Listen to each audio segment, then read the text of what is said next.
Ethan stood at the edge of the balcony staring out at the alien city before him. The sky was painted in hues of purple and blue, and towering buildings stretched into the heavens, their glass walls shimmering like jewels. The world of the Xylari was both stunning and overwhelming. It was beautiful, but it was not home. His heart longed for Earth, the planet he had left behind, and despite the grandeur of the city, he felt like a stranger in a land that wasn't his own. He had been sent here on a diplomatic mission, part of a crew tasked with negotiating a trade agreement between humanity and the Xylari Empire. It was a chance to expand human influence in the galaxy, and Ethan, though a skilled diplomat, had never been comfortable with the politics that came with his position. But this was different. This time, things were complicated. The princess had caught his eye from the moment he arrived. Princess Zara, the youngest daughter of the Xylari Queen, was unlike anyone he had ever met. Her beauty was legendary, her intelligence vast, and her presence commanding. Yet it was her power that made Ethan uneasy. She was the future of her people, the one they all looked to for guidance. And despite her charm, despite her grace, Ethan wanted nothing to do with her. She had tried to engage with him on multiple occasions, but each time he had found a way to avoid her.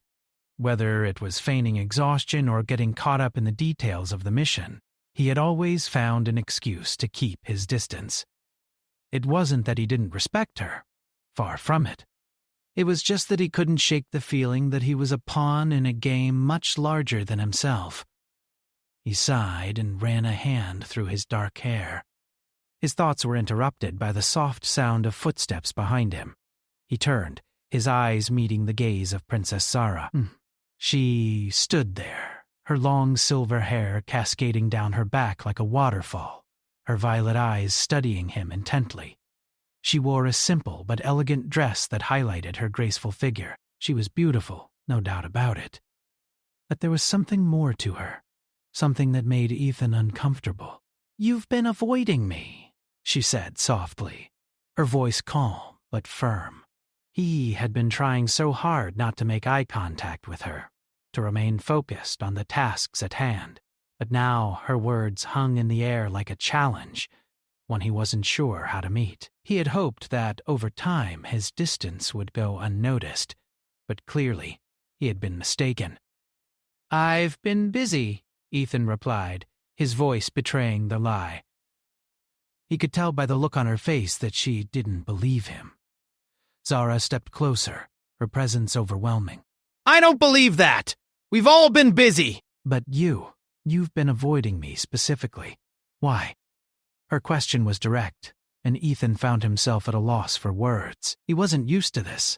He had been trained to handle political situations, to navigate complex negotiations and delicate alliances. But this was personal. And for the first time since he had arrived on this planet, Ethan felt exposed.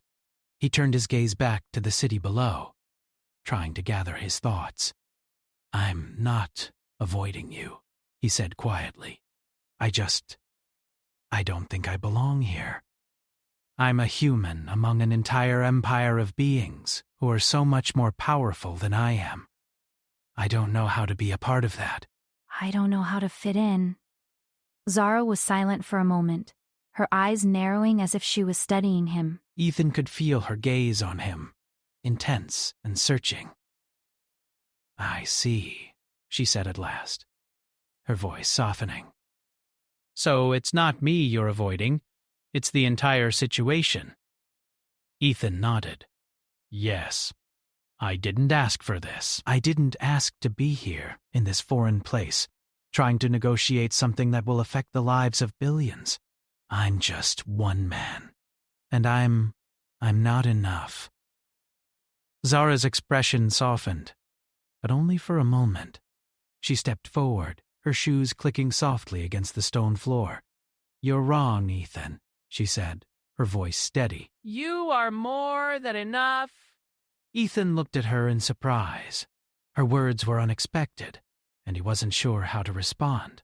He didn't feel like enough. He felt small, insignificant, a mere speck in the grand scheme of things. He had always been told that he was important, that his role mattered. But in this place, surrounded by beings who were centuries ahead of humanity in both technology and wisdom, he didn't feel it. He didn't feel special. He felt like an imposter.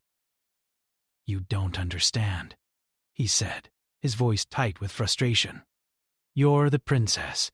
You're powerful, you're brilliant, and everyone here adores you. You have a destiny, a future that is already written. And I'm just a human who is sent here to make sure nothing goes wrong. I'm not a hero. I'm not important." Zara looked at him, her expression unreadable. For a moment, she didn't say anything. Ethan could feel the weight of her gaze, the way she was silently processing his words. Finally, she spoke. "You think I don't have a choice in my future?" she asked softly, a hint of sadness in her voice. "You think my life is so easy, so perfectly laid out in front of me? You're wrong." Ethan was taken aback. "What do you mean?" Zara's lips curled into a small, knowing smile. "You're not the only one who feels trapped by their circumstances. You're not the only one who has to follow a path that others have set for you. I may be a princess, but that doesn't mean I'm free. I have responsibilities, expectations.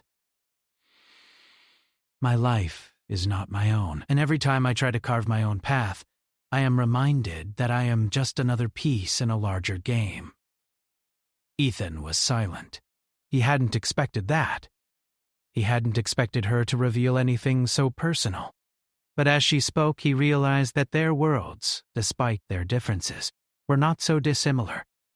They were both trying to find their place in a universe that seemed far too large and far too complicated. Zara took a step closer, her hand reaching out to touch his arm. Ethan flinched, but he didn't pull away. Instead, he allowed her touch to linger. "Don't think you're alone in this," she said quietly. "You're not the only one struggling with the weight of your responsibilities. I may be the princess, but I am also a person, just like you." "I'm not invincible. I don't have all the answers. But I know that we can help each other find them." Ethan stared at her, his heart racing. This was not the Zara he had expected. This wasn't the princess who had commanded respect and admiration from everyone around her. This was someone vulnerable, someone who understood what it was like to feel lost. And for the first time since he had arrived on this planet, Ethan felt like he wasn't alone. He looked into her eyes, his voice barely above a whisper. "You don't deserve this," he said. "You don't deserve to feel trapped by the expectations of others." Zara smiled, her expression softening. "Neither do you." The words hung in the air between them, the quiet realization that despite everything that separated them, they both shared a common struggle. And for the first time in a long while, Ethan felt a glimmer of hope. The days that followed Ethan's conversation with Zara were filled with silence, but it wasn't the uncomfortable silence of avoidance. Instead, it was a quiet understanding between them, an unspoken bond forming as they continued their separate duties. Ethan had thought that their brief conversation would leave things unsettled, but in a way it had brought him peace. He no longer felt the pressure to constantly escape her presence. Instead, he found himself more aware of her, watching her from afar, noting the small details that he hadn't before. Zara, for her part, seemed to have accepted his answer. She didn't pursue him anymore, didn't try to corner him at every gathering. There was no longer an expectation that he would engage with her. But as the days passed, Ethan noticed a change in the way the Xylari people treated him. He no longer felt like a tool to be used in the political games between their worlds. It was as if Zara's shift in perspective had rippled through her people, and they too had begun to see him as more than just a negotiator. It was a subtle change, but it was there. One evening, as the sun set behind the glass towers of the palace, Ethan found himself once again on the balcony, his mind wandering as he watched the stars beginning to twinkle in the deepening sky. He had been thinking about Earth a lot lately, about what awaited him back home. There was a part of him that longed to return, to leave behind the complexities of Xylari politics and the weight of the responsibilities that had been thrust upon him. But the other part of him, the part that had grown more aware of Zara, found himself unable to completely let go of the idea of what could be. There was something about her, something raw and real, that made him wonder if this strange world might offer more than just a political alliance. His thoughts were interrupted by the soft sound of footsteps. He turned to see Zara approaching, her silver hair glowing in the fading light, her expression unreadable. She was dressed simply tonight without the usual elaborate gowns or regal attire, but she still commanded attention. The air around her seemed to shift, her presence unmistakable. "You're here again," she said, her voice light but carrying a note of curiosity. "I was beginning to think you might be avoiding me again." Ethan smiled, the first genuine smile he had given her in a long time. "No, just thinking." Zara raised an eyebrow, her curiosity piqued. She stepped closer, stopping just a few feet away from him. "Thinking about what?" He hesitated for a moment, unsure how much to reveal. But as he looked into her eyes, he saw something that made him decide to be honest. "About how I don't belong here," he admitted. "And how, despite everything, I'm still trying to figure out what I'm supposed to be doing." Zara's eyes softened, her expression growing more thoughtful. "You still feel out of place?" Ethan nodded, his gaze fixed on the stars. "Every day, this place, this world, it's so different from anything I've ever known. And it feels like there's always something I'm missing, something I'm not seeing. I've spent so much of my life trying to make sense of things back home. And now I'm here, trying to make sense of a new world that doesn't even know what sense means." Zara stood silently beside him for a moment, her fingers lightly brushing the railing. "I understand," she said quietly. "Sometimes I feel the same way." "It's not easy being born into a life that's already set for you. People think they know who I am, what I should be, but they don't understand what it's like to carry that weight. They don't understand how hard it is to be constantly watched, constantly judged for every move you make." Ethan glanced at her, surprised by the vulnerability in her voice. He had never heard her speak this openly, this honestly, and it made him wonder if perhaps she had been struggling with her own doubts all along. "I never realized," he said softly, "how much you have to carry. I thought it was all just privilege, power. But it seems like there's a lot more to it than that." Zara looked at him, her gaze intense. "It's more than power. It's expectations, obligations, the constant pressure to be perfect, to always be the one who leads, who decides, who doesn't falter. But nobody tells you what to do when you feel like you can't meet those expectations. No one tells you how to deal with the fear of failure when you're supposed to be untouchable." Her words echoed in Ethan's mind. He had always seen Zara as the perfect princess, the one who had it all: beauty, intelligence, authority. But now he was starting to see the cracks in the facade. She wasn't just a symbol of power, she was a person, one who was as uncertain about her place in the world as he was. They stood in silence for a few moments, each lost in their thoughts. The stars above them twinkled in the vastness of space, a reminder that, no matter how large their worlds felt, they were both just tiny pieces in a much bigger puzzle. Finally, Zara spoke again, her voice quieter this time. "I don't want to be alone in this anymore, Ethan. I've been alone for so long. I've never really had anyone to talk to who wasn't trying to use me for something. And I know we come from different worlds, from different lives. But maybe we could help each other." Ethan turned to face her fully now, surprised by the raw honesty in her voice. He had expected her to be distant, to return to her role as the untouchable princess. But instead, she was offering something more. She was offering a connection, an understanding. "You want to help each other?" he asked, his voice uncertain but intrigued. Zara nodded slowly. "Yes. I think we both need it." "We're both outsiders here, in our own ways. But that doesn't mean we have to be alone." Ethan felt his chest tighten with emotion. It wasn't a romantic gesture. Not yet. It was something deeper, something more genuine. The walls between them had crumbled, if only slightly. And for the first time since he had arrived on this planet, Ethan didn't feel so lost. There was someone here who understood, someone who was willing to see him for who he was, not for what he represented. "I've never really had anyone to talk to either," he admitted. "Not like this. I've been surrounded by people my whole life, but I've always felt like I was standing on the outside, looking in. But with you, it's different.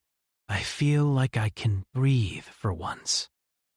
Zara smiled, a small but sincere smile that reached her eyes. "Maybe that's what we need, a chance to breathe."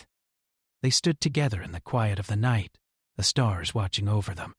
The weight of their respective worlds, their responsibilities, seemed a little lighter now, shared between them in the silence.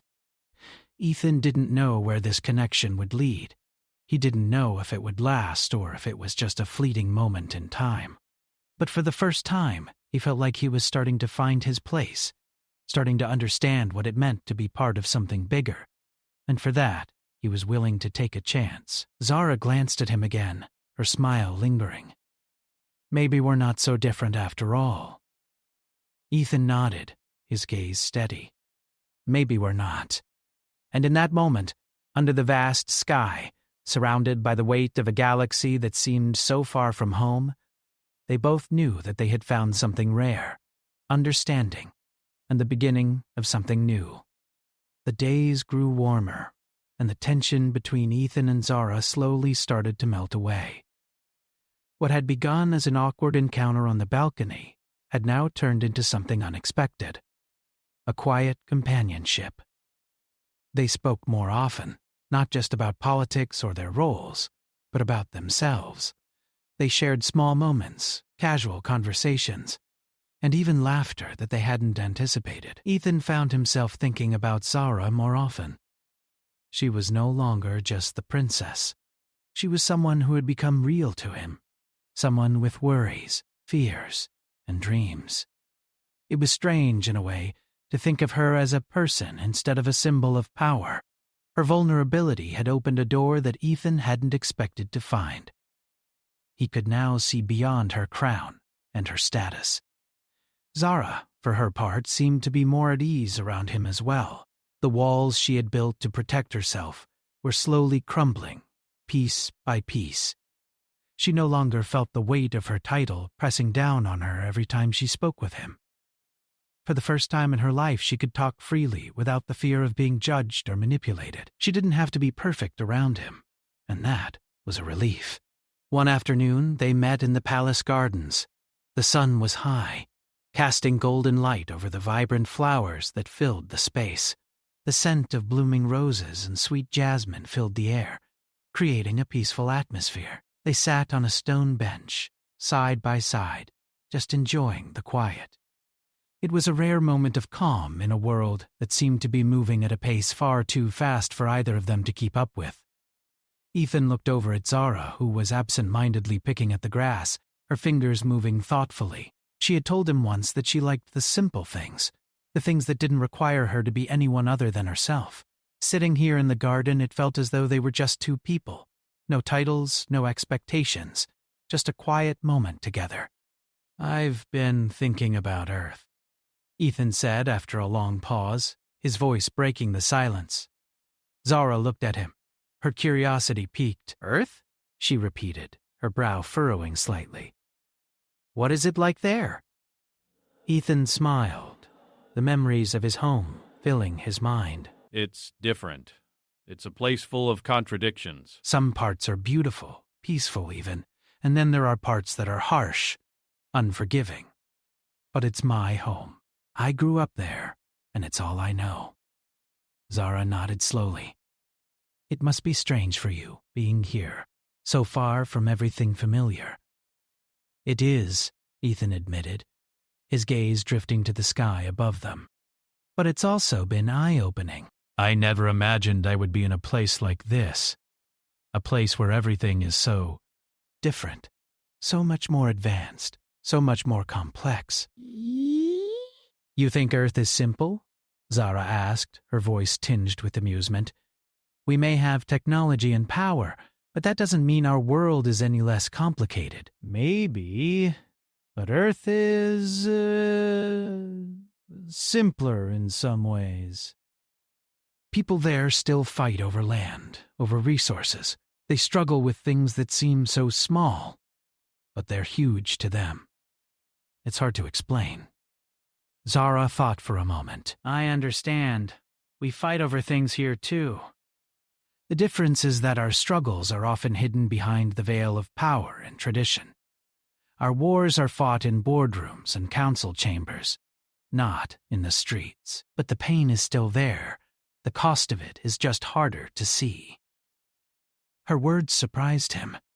Zara, the princess, the future queen of the Xylari, had just admitted something he hadn't expected. The weight of her people's history, their battles, their complex relationships with other species, had never seemed so real. She wasn't just a ruler. She was a person, burdened by the same complexities that existed in his own world. I never realized it, Ethan said softly, turning to face her. I always saw you as someone who had it all figured out, someone who could command, who could lead. But now, I see that you're just like me. You're just trying to make sense of it all. Zara met his gaze, her eyes reflecting a depth he hadn't fully understood before. We all have to make sense of the world, Ethan. No one has all the answers, not even me. They sat in silence for a moment, the weight of their conversation settling between them. Ethan felt as though he had learned more about Zara in these past few days than he had in the entire time he had spent on Xylari. She wasn't the untouchable figure he had once thought she was. She was a woman, struggling with the same questions, the same uncertainties that he had. As the sun began to set, painting the sky with shades of orange and pink, Zara turned to him again. There's something I need to ask you, Ethan. He looked at her, intrigued by the seriousness in her tone. What is it? I want to know more about your world, she said quietly. About the people there, about your experiences. I've heard stories, of course, but I want to hear it from you. I want to understand. Ethan was taken aback by her request. He had never expected Zara to be so interested in his world, but the more he thought about it, the more he realized that this wasn't just curiosity. She wanted to connect with him. She wanted to understand his life, just as he was beginning to understand hers. Of course, Ethan replied. I can tell you about Earth, about my life there. I'll tell you everything. They spent the rest of the afternoon talking, their conversation flowing easily. Ethan spoke about his childhood, about the cities he had grown up in, the struggles of living on Earth, and the joys he had found in simple things. Zara listened intently, asking questions, offering her own thoughts and insights. They shared stories of their lives, their struggles, and their dreams. For the first time in a long while, Ethan felt truly seen. Zara wasn't just listening to him because it was her duty. She was listening because she wanted to. And that meant more than he had ever expected. As the evening drew to a close, Zara stood, stretching her arms above her head. I have to go, she said with a sigh. I have a meeting with the council, and I can't be late. But thank you, Ethan. Thank you for sharing that with me. Ethan nodded, standing as well. Anytime, Zara. I mean it. She gave him a soft smile, one that held more warmth than he had ever seen from her. I'm glad we talked. I feel like I know you better now. I feel the same way, Ethan replied, his voice quiet but sincere. As Zara walked away, her steps slow and graceful, Ethan couldn't help but feel a shift inside himself. Their connection was still new, still fragile, but it was growing stronger every day. He wasn't sure what the future held, what the outcome of their relationship would be, but for the first time, he wasn't afraid of what might happen. He was simply grateful for the bond they had started to form. And as the sun set behind the palace, casting long shadows across the garden, Ethan realized that he was no longer just a human in an alien world. He was someone who had found a place, a purpose, and maybe, just maybe, a person he could trust.